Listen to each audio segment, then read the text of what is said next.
You know, it's always great to get back home to Western Kentucky and to Hopkins County. I know you recall that when I ran for governor in 2007, I told you that if you would help me to win that race, we would make sure that West Kentucky had a seat at the table again in Frankfort and would start receiving all of those benefits that this region deserved in terms of moving it forward and building its economy. Well, this boy from Dawson Springs in Hopkins County won the governor's race. One of the first things I turned around and did, put a guy from Princeton in charge of the transportation cabinet. I have to say also that Kevin McLaren here, heading up this district, has done a fantastic job. I knew he would because his dad coached me in basketball over at Dawson Springs High School. You know, back then, a school of about 200 or 300 total, now that's from grade school through high school, could actually compete in basketball. It's getting a little more difficult now, but we had a great time growing up, and what a great place this is to grow up. And the quality of life is so good. And I was determined to make sure during my 8 years that we build on that we make sure that our kids can stay here, can enjoy life here, can raise a family here, and have that same kind of quality of life that I grew up with and that I know all of you all grew up with. So I'm proud of what we've done for the last 8 years, particularly as it relates to West Kentucky. But I'm not any more proud of anything we've done than what we're here to celebrate today. Because what we're here to celebrate today is going to be a long-lasting achievement and have long-lasting effect for all of us here in West Kentucky.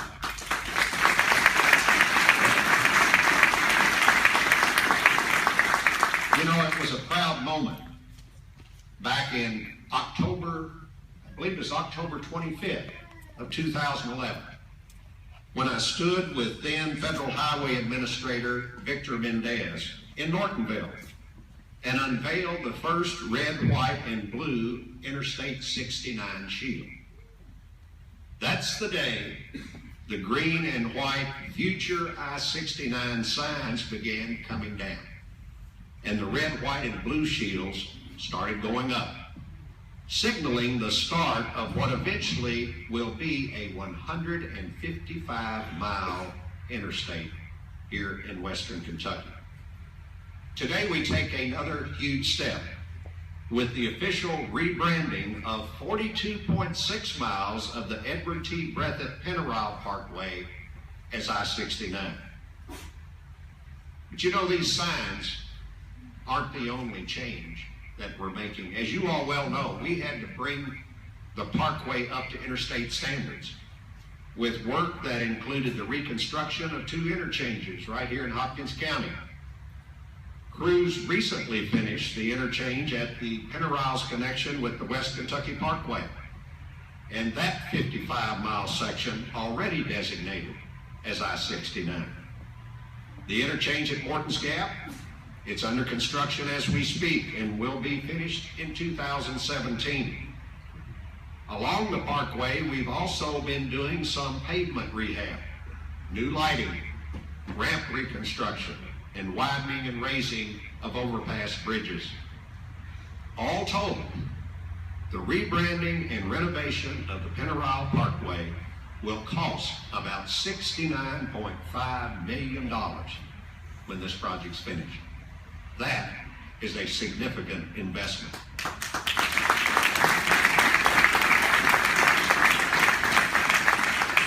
Now, completion of the entire I-69 corridor in Western Kentucky still requires improvements to about 52 miles of the Purchase Parkway from Fulton to Calvert City. We also have to work on a 1-mile section of roadway connecting Fulton to Mayfield and a 5-mile section from Henderson to the Indiana state line. Obviously, Creating an I-69 corridor through the Pennyrile and the Jackson Purchase has been a long quest. It's been a long fight. It's required the hard work of a lot of people. When it's finished, as you well know, it will stretch from the Ohio River to the Tennessee border, and it'll bring us a lot of advantages. It'll mean a safer, more efficient roadway for the many thousands of travelers who live and work here. It'll also mean the addition of a powerful tool for economic development here in West Kentucky.